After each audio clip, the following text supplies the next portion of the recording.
오늘은 신앙의 지조를 지켜라. 신앙의 지조를 지켜라 라는 제목으로 함께 말씀 나누도록 하겠습니다. 지조라는 말은 사전적으로 원칙과 신념을 굽히지 않고 끝까지 지켜나가는 의지와 기계를 말합니다. 그렇게 지조 있게 살아간 사람들이 역사적으로 여럿 있으나 또 그 중에 한 명이 바로 고려 말의 충신이었던 정몽주였습니다. 그리고 그가 남긴 단심가라는 시가 아직도 많은 이들에게 기억이 되고 또 불려지고 있습니다. 이 몸이 죽고지고 100번 고쳐주고 백골에 진토되어 넋이라도 있고 없고 님이 향하님이 편단심이야 가실 줄이 있으랴. 참 멋진 시 아닙니까? 내용이 참 멋진데다가 이 시를 남기고 충신답게 죽은 정몽주의 지조 때문에 단심가는 지금도 많은 사람들에게 사랑을 받고 있습니다. 이렇듯 많은 사람들이 충성스럽고 지조 있는 모습이 참 멋지다, 존경스럽다라고 생각을 합니다. 나라에 대한 충성, 연인에 대한 변치 않는 사랑, 그리고 하나님을 향한 흔들림 없는 신앙을 지켜낸 지조 있는 사람들이 감동을 줍니다. 그러나 지금의 시대는 그런 지조 있는 모습들이 너무나 희미해져 버렸습니다.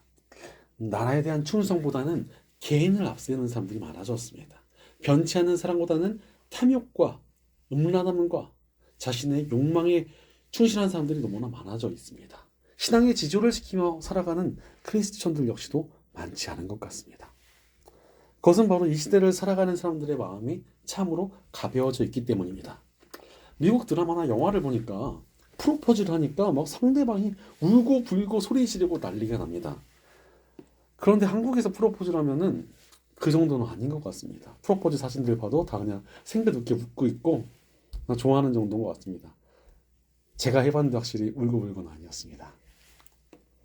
그래서 미국 드라마나 영화들이 오버를 하는 것인가라고 생각을 해봤는데 알고 보니까 사회적 분위기가 우리나라랑 많이 차이가 난다고 합니다.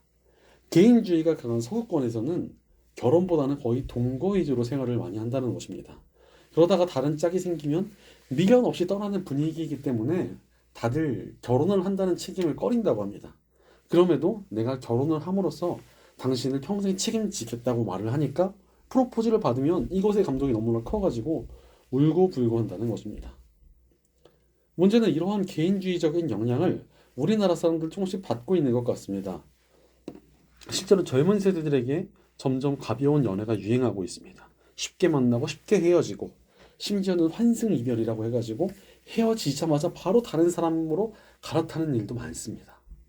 게다가 결혼을 했어도 불륜을 저지르는 사람들이 너무나도 많다는 이야기도 들려옵니다. 심지어 배우자를 놔두고 다른 사람을 만나서 살림을 차려놓기까지 하고 친자 검사를 하니까 불일치가 나오는 경우도 종종 있다고 합니다. 그러나 성경은 우리에게 지조를 지키는 것이 너무나도 중요하다라고 말씀하고 계십니다. 특히 우리가 오늘 살펴볼 잠언 5장은 부부간의 정절을 다루고 있습니다. 또 좀 더 넓게 보자면 신앙의 지조까지도 함께 다루고 있는 것입니다. 사실 성경 말씀처럼 다들 이성적으로는 우리가 지조를 지키며 살아가는 것이 옳다라고 여깁니다. 그럼에도 지조를 지키지 못하고 흔들리는 이유가 무엇입니까? 사실 성경은 하나님과 우리와의 관계를 부부 관계로 묘사할 때가 굉장히 많습니다. 그렇기에 유혹에 넘어가서 죄악에 무릎 꿇고 세상과 타협을 하는 것이 단순한 문제가 아니라 영적인 간음이라고까지 표현을 하고 계십니다. 그렇다면 죄를 짓고 타협하는 것이 영적인 간음이라는 굉장히 심각한 문제임에도 불구하고 우리가 왜 하나님에 대한 정절을 잃어버릴 때가 있느냐는 것입니다. 그것은 바로 죄의 유혹이 너무나 달콤하기 때문입니다. 바로 오늘 말씀 3절에서 음행하는 여자의 입술에서는 꿀이 떨어지고 그 말은 기름보다 매끄럽지만이라는 말씀처럼 죄에는 유혹이 있습니다. 여기서 음행하는 여자란 좁게 보면은 바람을 피도록 유혹하는 제비나 꽃뱀 같은 이들을 표현한 것이고 좀 넓게 보자면 믿음의 사람들을 향한 악한 유혹을 뜻합니다. 실제로 우리가 살아가다 보면은 성적인 유혹부터 시작해서 정말 많은 수도 없이 많은 죄의 유혹들을 만나게 됩니다. 우리의 지조를 흔들어 놓는 달콤한 유혹들이 굉장히 많이 있습니다. 맛보고 싶어지는 쾌락들, 약간만 타협하면 얻을 수 있을 것 같은 유익들, 이 정도는 괜찮지 않을까라며 다가오는 죄악들이 너무너무나 많다는 것입니다. 바로 죄악의 달콤함이 우리 신앙의 지조를 흔들어 놓습니다.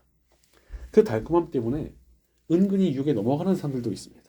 또한 들키지 않으면 괜찮지 않을까라고 여기기도 합니다. 나중에 회개하면 된다, 회개하고 돌이키면 되지 않을까? 이러면서 우리의 지조를 포기해버린 이들이 너무나 많다는 것입니다. 하나님도 믿으면서 죄와 유혹도 함께 즐기고 하지 말아야 될 행동도 하게 되는 것입니다. 심지어 열정 있게 이런저런 봉사와 신앙적인 행위를 하고 남들보다 거룩한 척을 하면서 자신이 죄의 유혹에 무릎 꿇었다는 것을 숨기려 하는 사람들도 존재합니다. 마치 바람을 피면서 오히려 가족들에게 더욱 잘하는 사람들과 비슷합니다. 들키지 않으려는 마음과 이 양심의 가책이 함께 작동하여서 위선을 떠는 것입니다. 더 최악의 사람들은 남을 정죄를 그렇게 합니다. 알고 보니 자기가 그런 똑같은 죄를 짓고 있어서 더욱더 남을 정죄하는 사람들도 있습니다. 많은 사람들이 하나님을 잘 믿는 척하면서 우상을 섬기는 그런 모습들을 많이 보이고 있다는 것입니다. 영적인 간음에 빠지고 하나님을 떠나서 세상과 유혹을 쫓아 살아가는 것입니다. 그러나 유혹에 빠진 결과들이 어떻습니까? 4절 말씀 보니까 그것이 나중에는 쑥처럼 쓰고 두 날을 가진 칼처럼 날카롭다라고 말씀하고 계십니다. 달콤했던 유혹이 그냥 달콤하기만 하지 않다는 것입니다. 그 안에 숨기고 있는 발톱이 있다는 것입니다. 숨기고 있는 발톱이 우리를 향할 때가 있습니다. 그리고 5절 말씀처럼 우리를 멸망의 길로 이끌어 갑니다. 실제로 신앙의 지조를 지키지 못하는 이들의 삶에 나타나는 심각한 문제들이 있습니다. 오늘 말씀 6절부터 11절은 그 리스트들을 쭉 말씀해 주고 계십니다. 먼저는 우리의 영광이 사라집니다. 실제로 바람을 피다가 걸리면 어떻습니까? 얼마나 수치스러운 일입니까? 수많은 비난과 조롱을 당하게 됩니다. 게다가 또 악한 죄의 유혹에 넘어가는 것은 우리의 세월을 낭비하게 만듭니다. 악한 죄와 어리석은 길로 행했던 시간들이 얼마나 아깝습니까? 게다가 우리가 영광을 잃어버리고 수치를 당했을 때 그것을 다시 회복하려면은 그 영광을 만들기 위해서 노력했던 시간에 몇 배를 쏟아부어도 쉽지 않을 때가 많습니다. 아무리 시간을 쏟아부어도 회복되지 못하는 경우도 굉장히 많습니다. 그래서 우리의 수고가 헛된 것으로 돌아가 버리기도 합니다. 마치 향수에 작은 파리 한 마리 빠져서 악취가 나게 만들듯이 죄와 타협이라는 영적인 간음이 우리의 수고를 헛된 것으로 만든다는 것입니다. 끝이 아닙니다. 우리의 육신도 망가집니다. 사실 신앙의 길만 제대로 걸어가도요, 우리의 육신이 굉장히 건강할 수 있습니다. 신앙생활을 정말 제대로 하면은 술, 담배도 안 하게 되겠죠. 또 쓸데없는 시도 안 하지 않겠습니까? 게다가 또 부지런해야 됩니다. 자신의 육신 또한 청지기로서 관리하면서 절제하고 잘 아껴주게 되니까 건강해지는 것입니다. 그러나 어리석은 선택을 하고 죄에 넘어가면은 우리 육신에도 문제가 생깁니다. 무엇보다도 우리의 영혼과 육신은 굉장히 밀접하게 연관이 되어 있습니다. 그런데 영혼을 병들게 놔둬버리니까 육신마저도 병이 되는 것입니다. 그리고 가장 큰 문제는 양심의 감각이 마비되어 버린다는 것입니다. 죄를 짓고 유혹에 넘어가서 타협하다 보면 점점 양심의 감각이 마비가 되기 시작합니다. 처음에는 죄를 짓고 막 후회하면서 눈물도 흘립니다. 나중에는 회개하는 것조차도 잊어버립니다. 그러니 11절 말씀처럼 네 종말이 올 때에 한탄하며 라고 말씀하신 것처럼 후회가 가득한 인생으로 전락해버린다는 것입니다. 이렇게 죄의 유혹에 넘어가고 타협하며 우리의 삶을 망치게 되는 이유가 무엇입니까? 슬쩍 타협하고 이 정도는 괜찮다면서 죄에 넘어가는 이유는 바로 우리 하나님이 어떠한 분이신지를 잊고 살아서 그렇습니다. 오늘 말씀 21절을 보면 주님의 눈은 사람의 길을 지켜보시며 그 모든 길을 살펴보신다라고 말씀하고 계십니다. 하나님께서 우리의 삶을 지켜보시고 판단하신다는 것입니다. 그래서 우리가 영적인 간음을 저지르면 진노하시고 반대로 우리가 신앙의 절개를 지키고 살아가면 기뻐하시면서 은혜를 베풀어 주십니다. 이 사실을 기억하고 있다면 우리는 죄와 유혹에 넘어가는 것을 굉장히 심각한 문제로 여기게 됩니다.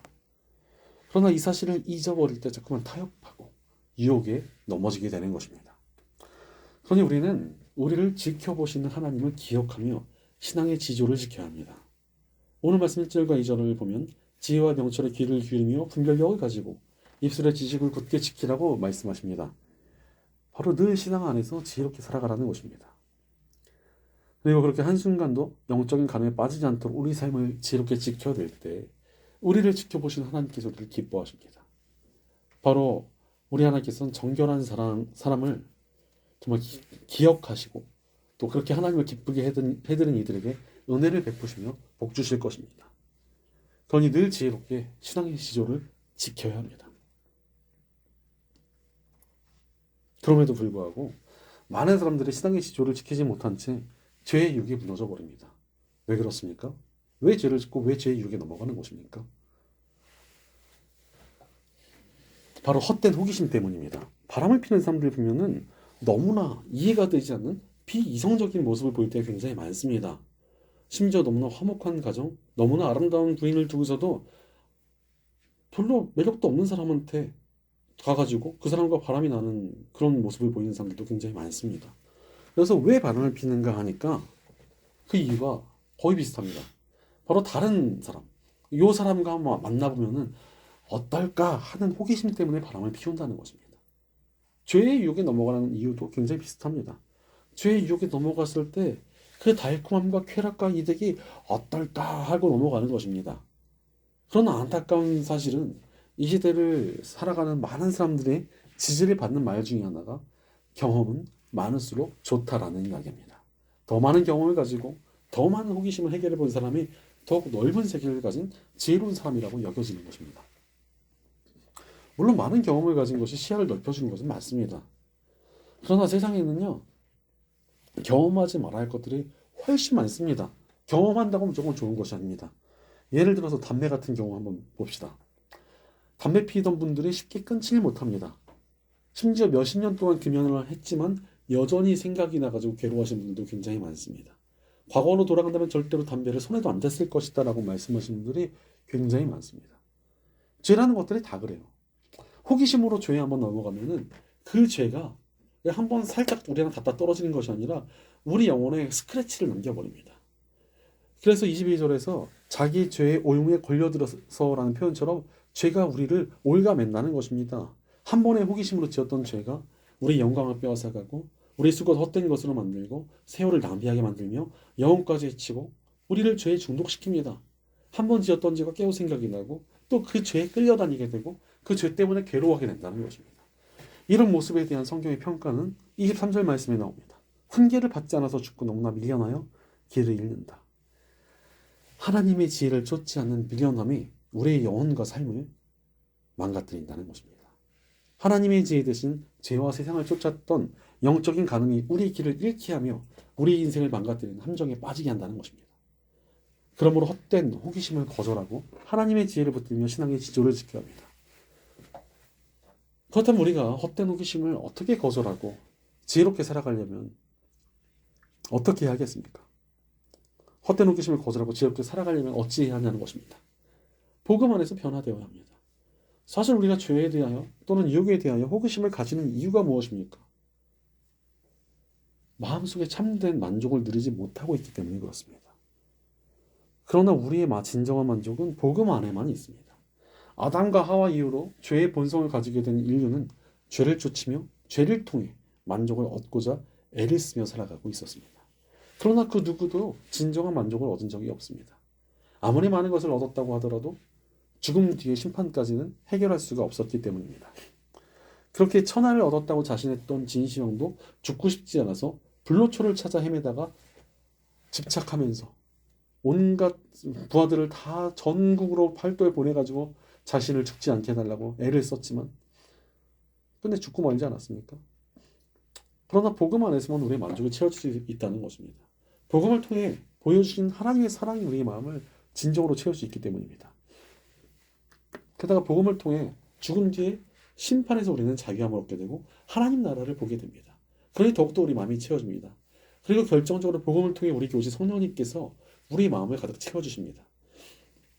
이러한 복음에 채워주신 능력을 얻는 길은 복음 안에 또 나는 죽고 예수로 사는 삶에 있습니다. 죄와 세상을 쫓던 나를 십자가에 못 박고 이제 새 사람으로서 예수님만 따라 살아가고자 할 때 우리 마음에 복음이 주시는 새 생명이 가득 채워집니다. 그러니 진정한 만족이 우리 안에 채워질 수 있는 것입니다. 실제로 최고의 것을 얻으면 우리 마음이 호기심이나 헛된 것에 흔들리지 않을 수 있습니다. 그러나 최고의 것을 얻지 못했기에 우리 마음이 흔들리는 것입니다. 예를 들어서 기타 치는 사람들이 계속해서 기타를 사게 됩니다. 왜냐하면 최고의 기타가 없어요. 이 기타를 치면은 요 장르에 안 어울립니다. 또 저 기타를 쓰면은 또 여긴 또 안 어울려요. 완벽한 기타는 존재하지 않습니다. 그래서 처음에 사람들이 다 이런 생각을 해요. 완전히 모든 것을 다 아는 만능 기타를 갖고 싶다. 그러나 기타를 좀 쳐본 사람들은 그게 말도 안 된다는 이야기를 알고 있습니다. 왜냐하면 만능이라는 것은 그만큼 이도저도 아닌 기타라는 뜻이기 때문입니다. 그래서 사람들이 계속 이것저것 사모입니다. 최고의 것이 존재를 안 해요. 그것은 사실 이 세상에 최고의 것이 없기 때문에 그렇습니다. 이 세상에 어떤 장인이 와서 어떤 뛰어난 재료를 가지고 온갖 기술을 가지고 만들더라도 최고의 것은 존재할 수 없습니다. 바로 이 세상은 죄로 인해 망가졌기 때문에 아무리 완전해 보이는 것이라도 흠이 있을 수밖에 없습니다. 완전할 수가 없다는 거예요. 오직 우리 하나님만이 홀로 완전하십니다. 그렇게 우리 하나님께만 최고의 것이 있습니다. 바로 하나님을 쫓으며 하나님을 따라 사는 삶에 최고의 만족이 있습니다. 실제로 우리 예수님께서 사마리아 여인을 만나셨을 때 그 여인은 사람을 피해 가장 태양이 뜨거운 한낮에 물을 기르며 스스로를 수치스럽게 여기고 있었습니다. 그런데 예수님의 전도로 그 영혼이 회복되자 이 사마리아 여인은 수치심을 내려놓고 온 동네방네 뛰어다니면서 예수님을 전하러 다닙니다. 그때 제자들이 예수님께 음식을 권했으나 예수님께서는 나에게는 너희가 모르는 양식이 있다라고 말씀하십니다. 영혼이 구원받고 하나님의 일이 이루어지는 것을 보면서 야 나는 먹지 않아도 배가 부르다라고 말씀하신 것입니다. 우리가 정말 큰 만족감 있을 때 이런 표현을 쓰지 않습니까? 우리가 하나님 안에서 하나님을 쫓아 살면 하나님께서 이런 만족을 주신다는 것입니다. 나는 죽고 예수로 사는 삶에 먹지 않아도 배가 부를 만큼 놀라운 만족이 있습니다. 그러니 헛된 세상을 향한 마음을 내려놓고 신앙의 지조를 지켜야 합니다. 그 삶에 하나님의 채우심이 있고 참된 만족이 있습니다. 한 신학대학에서 신입생 한 명이 기숙사에서 몰래 음란물을 보다가 걸리게 되었습니다. 게다가 그의 책상 구석에는 담배 한 갑까지 발견이 되어서 화가 잔뜩 난 기숙사의 신학생 선배들이 그 친구를 불러놓고 거의 공개 재판을 열었습니다. 그래서 네가 어떻게 이럴 수 있느냐? 어떻게 신학생이 이런 짓을 하냐? 뭐 어떻게 목회자가 될 사람이 그런 악한 짓들을 할 수 있느냐라고 그 친구를 혼을 냈습니다. 그러자 그 후배는 눈물을 뚝뚝 흘리면서 자신도 다 끊고 싶고 노력해봤지만 도저히 끊어지지가 않아서 너무나 힘들고 이런 자식이 너무나 수치스럽습니다라며 고개를 숙였습니다. 그때 한 선배가 그 친구를 안아주며 말했습니다. 우리 하나님을 더 사랑하자. 하나님만 사랑하자. 하나님을 사랑하는 마음과 그 하나님의 사랑이 우리 마음에 가득 찰 때만 우리가 죄의 유혹을 이겨낼 수가 있다. 그렇게 그 후배를 울며 안아준 선배 덕에 공개 재판은 눈물의 회개 기도회가 되었습니다. 실제로 우리 하나님의 사랑보다 귀한 것이 어디 있습니까? 하나님의 사랑이야말로 우리가 발견할 수 있는 최고의 것입니다. 그 최고의 것을 채울 때 우리가 헛된 것들을 거절할 힘이 생깁니다. 그러니 십자가의 복음을 통해 하나님의 사랑을 더욱 느끼며 하나님을 더욱 사랑할 때 우리의 마음이 채워집니다. 그때 헛된 것에 흔들리지 아니하고 신앙의 지조를 지킬 수 있는 힘이 생깁니다. 그러니 우리도 하나님을 사랑하고 하나님의 사랑을 마음에 채우며 신앙의 지조를 지켜야 합니다. 하나님으로 우리 마음을 채울 때 우리가 헛된 호기심이나 달콤한 유혹에 무너지지 않을 수 있습니다. 그리고 그렇게 신앙의 지조를 지키는 이들의 삶을 하나님께서 기뻐하시며 큰 은혜를 베푸실 것입니다. 그렇다면 우리가 구체적으로 어떻게 우리 신앙의 지조를 지켜나가야 하겠습니까? 첫째로 죄와 거리를 둘 때 신앙의 지조를 지킬 수 있습니다. 유혹을 피하는 제일 좋은 방법이 무엇인 줄 아십니까? 가까이 가지 않는 것입니다. 불에 옷이 타지 않으려면 불에서 아주 멀리 떨어져 있으면 됩니다. 그런데 불가에서 왔다 갔다 하다가 내 옷이 타버렸어 이러면서 후회를 하면은 그 사람을 보고 어리석다고 하지 않겠습니까? 그래서 오늘 말씀 8절에서도 네 길에서 그 여자를 멀리 떨어져 있게 하여라. 그 여자의 집 문 가까이에도 가지 말아라 라고 말씀하십니다. 유혹을 주는 모든 것들과 거리를 유지하라는 것입니다. 실제로 코로나 바이러스가 유행하고 나서 거리 두기를 왜 합니까? 바로 병에 옮지 않으려고 애를 쓰는 것입니다. 마찬가지로 죄라는 병은 아주 빠르게 전염이 됩니다. 무섭도록 빠르게 우리 마음속을 흔들고 망가뜨립니다. 죄가 우리 마음에 파고들 때 하나님과 사랑의 관계가 흔들리며 우리를 점점 더 고통에 처하게 만듭니다. 그러니 죄를 미워하면 죄를 적극 피해야 됩니다. 죄는 미워해도 사람은 미워하지 말라는 말이 있지 않습니까? 이 말인즉슨 우리가 죄는 철저히 미워해야 한다는 것입니다. 나의 삶을 망가뜨리고 하나님과의 관계를 파괴하는 죄를 왜 미워하지 않습니까? 그 죄를 철저히 미워할 때 우리가 죄에서 멀어질 수 있습니다. 따라서 나에게 유혹을 주는 모든 것들을 멀리하며 신앙의 지조를 지켜야 합니다. 모든 죄악과 유혹을 멀리하며 거룩하게 우리의 삶을 지키는 저와 여러분 되시기를 간절히 축원합니다. 둘째로 듣는 마음을 가질 때 신앙의 지조를 지킬 수 있습니다. 어리석고 고집센 사람의 특징이 무엇입니까? 바로 선한 조언이나 훈계와 책망을 듣기 싫어합니다. 오늘 말씀 12절과 14절은 그런 어리석은 사람의 후회를 담고 있습니다. 바로 자신이 귀를 닫고 살았던 것을 철저히 후회하게 된다는 것입니다. 실제로 제 주변에 애인이 있는 사람을 좋아했던 친구가 하나 있었습니다. 저를 포함한 다른 친구들이 그만두라고 조언을 했지만 그 친구는 자신을 정말 사랑하고 있다라면서 귀를 막았습니다. 그런 고집스러운 모습에 끝내 실망한 다른 친구 한 명은 그 친구 곁을 떠나버렸습니다. 당연히 그 사랑도 이루어지지 않았고 그 친구는 그 일 때문에 문제가 되어서 이직까지 해야 했습니다. 이렇게 나를 향한 조언이나 훈계를 무시하는 것만큼 어리석은 일이 없습니다. 그러나 다행히도 하나님께서는 거의 항상 우리에게 늘 조언한 사람들을 붙여주십니다. 굳이 사람이 없으면 성령님의 강력한 감동으로라도 우리를 바른 길로 인도해 주십니다. 그런데 그 모든 음성이 귀를 막는다면 어리석은 길을 택할 수밖에 없습니다. 그리고 그 어리석은 길에서 후회해도 때는 늦습니다. 그러나 솔로몬이 하나님께 지혜를 구하며 듣는 마음을 달라고 기도했던 것을 기억해야 합니다. 우리는 우리 귀를 열어놓아야 됩니다. 특히 하나님께 우리 귀를 열어놓을 때 우리가 어리석은 길을 거절하며 바른 삶을 선택할 수 있게 됩니다. 실제로 바람을 피우고 마음에 뜬 사람의 특징이 뭔 줄 아십니까? 점점 대화를 귀찮아하고 귀를 막아버립니다. 그러나 하나님을 사랑한다면 그분께 우리 귀를 늘 열고 있어야 합니다. 그러니 늘 우리 귀를 하나님의 음성이 우리를 채우시며 바른 길로 이끄시기 때문입니다. 그러니 늘 우리의 귀를 열고 훈계를 받아들이며 신앙의 지조를 지켜야 합니다. 언제나 지혜롭게 듣는 마음을 가지며 우리 삶을 지혜롭게 지켜가는 저와 여러분 되시기를 간절히 축원합니다. 실제로 자족하는 자세를 가질 때 신앙의 지조를 지킬 수 있습니다. 사실 우리가 헛된 유혹에 넘어가고 어리석은 호기심에 무너지는 이유가 무엇입니까? 자족하는 마음이 없어서 그렇습니다. 내가 가진 것들에 만족하지 못할 때 헛된 유혹과 죄에 넘어가는 것입니다. 그래서 오늘 말씀 15절은 너는 네 우물의 물을 마시고 네 샘에서 솟아나는 물을 마셔라 라고 말씀하십니다. 자신에게 주어진 것들만 누리라는 것입니다.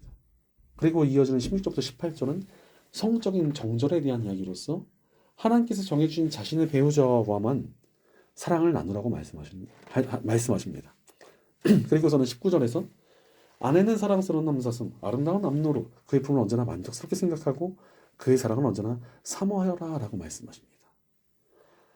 바로 하나님께서 내게 주신 배우자만을 사랑하고 그 관계를 넘어가지 않으면 오히려 큰 만족과 더 깊은 사랑이 있음을 이야기하신 것입니다.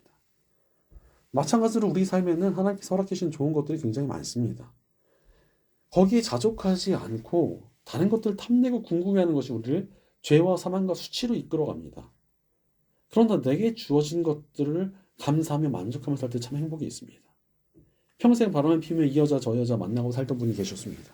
이분이 돌아가실 때가 되자 자식들이 그분을 원망하면서 찾아오질 않아서 쓸쓸히 세상을 떠났고 장례식 때도 거의 오질 않아서 손주들이 수십 명이 있었으나 한 명도 찾아오지 않았다고 했습니다. 심지어 그분의 기회를 그 누구도 챙기지 않는다고 합니다. 이게 얼마나 비참한 일입니까?